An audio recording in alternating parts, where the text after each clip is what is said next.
qué bien. Me llamo Angélica Noemí Amarilla del Colegio Nacional Campo 9 del último año del bachillerato científico con énfasis en ciencias básicas. Hoy en día les traigo un tema de la materia de biología que se titula Características y componentes de los seres vivos. A continuación estaré hablando de las diferentes partes y componentes de lo que posee y cada una de ellas. Como había dicho anteriormente, el tema al cual estaremos hablando sería de características y componentes de los seres vivos. Como primer punto estaremos abordando la causa por la cual la célula es considerada el componente básico y fundamental de los seres vivos. Primeramente partiendo de la pregunta ¿qué es la célula? La célula es el componente básico de todos los seres vivos. El cuerpo humano está compuesto por billones de células.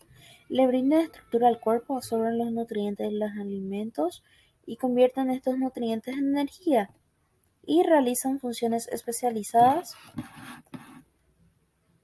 Las células también contienen el material genético del organismo y pueden hacer copias de sí mismas.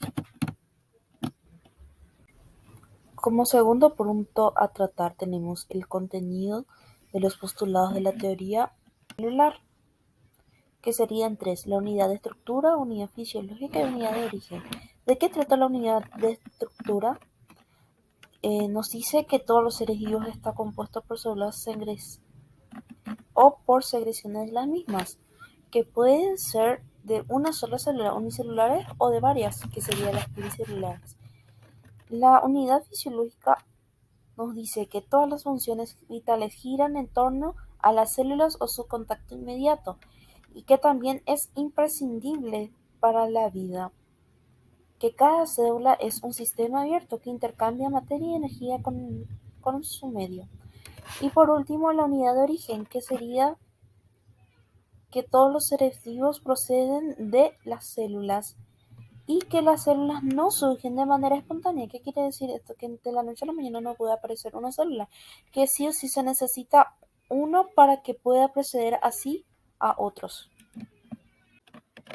El siguiente apartado estaremos hablando sobre las teorías actuales sobre el origen de las primeras células.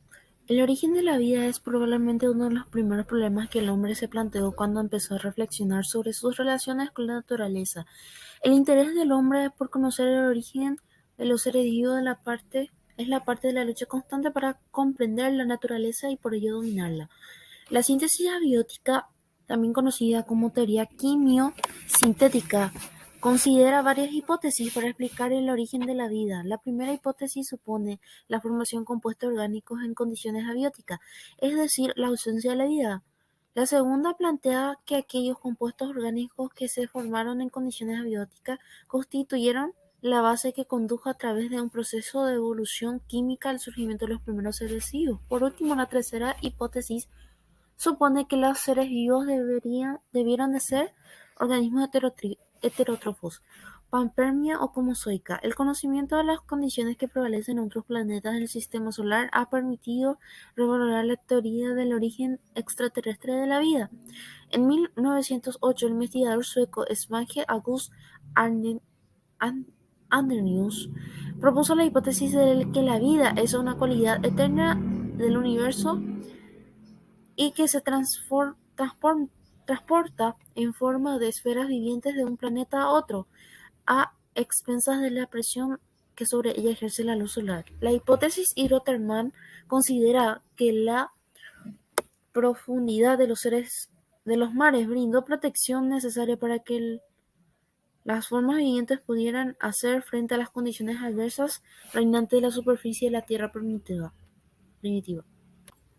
En el siguiente apartado estaríamos viendo la diferencia entre células procariotas y eucariotas. Las principales diferencias serían en los aspectos, que el tamaño sería más grande en la eucariota y en la procariota más pequeño, mientras que en el núcleo celular, mitocondrias, cloroplasto, y citosqueleto, la eucariota la posee mientras que la procariota no.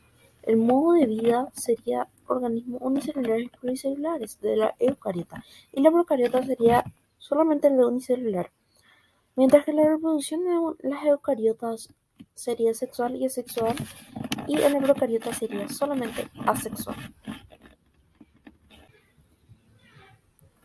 En el siguiente apartado estaremos viendo en las imágenes las diferencias entre la procariota y eucariota, que sería la membrana plasmática, la envoltura nuclear, material genético y el citoplasma.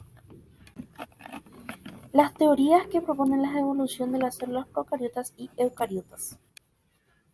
En este apartado se estaría estudiando la teoría de endosimbiosis, que actualmente es aceptada, que explica el proceso evolutivo mediante el cual las células eucariotas adquieren la mitocondria, los cloroplastos y, con menos seguridad, los flagelos e incluso su estructura nuclear. Esta teoría describe el paso a paso de las células procariotas a células eucariotas mediante las incorporaciones simbiogenéticas de bacterias. Describe la aparición de las células eucariotas o eucariogénesis. Como consecuencia de la sucesiva incorporación simbiogenética de las diferentes procariotas de vida libre serían las bacterias aerobias y arqueas. Los componentes de la membrana, citoplasma y el núcleo de las células eucariotas. Entre los componentes de la membrana encontramos fosfolípidos, carbohidratos, colesterol y proteínas, mientras que en el citoplasma encontraremos el agua, mitocondrias, sales, aparato de Golgi. Y por último, en el núcleo, la envoltura de membrana nuclear, nucleoplasma, espacio perinuclear y poros nucleares, ARN, ácido ribonucleico, cromatina, ADN, que sería el ácido desoxirribonucleico, y el nucleólogo. Por último, tendremos la diferencia entre los organelos con membrana plasmática y sin membrana plasmática. En este apartado estaremos hablando sobre los organelos que tienen membrana plasmática y las que no.